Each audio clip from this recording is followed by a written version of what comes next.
Susul istri, Joshua Suherman positif COVID-19.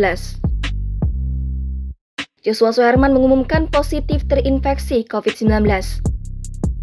Informasi ini hanya berselang 2 hari setelah sang istri mengatakan ia juga terinfeksi virus corona.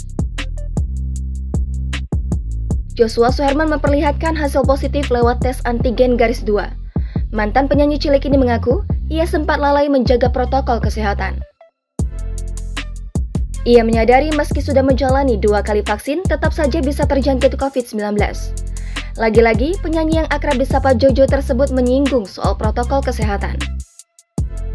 Sejauh ini, Joshua Suherman sudah memberikan kabar orang-orang yang berinteraksi dengannya selama seminggu kebelakang.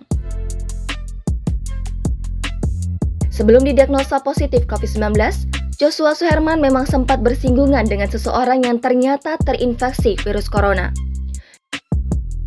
Joshua langsung melakukan tes PCR pada 29 Januari 2022, tetapi hasilnya negatif. Kendati begitu, ia tetap berjaga-jaga menjalani isolasi mandiri. Namun, setelah dinyatakan negatif, kondisi Joshua justru drop. Hal ini juga berlaku pada sang istri, Clarin Clay. Kondisi tubuh yang sakit itu tak berlangsung lama.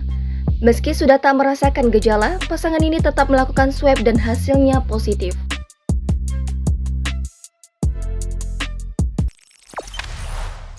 Jangan lupa subscribe, share, komen, dan like ya!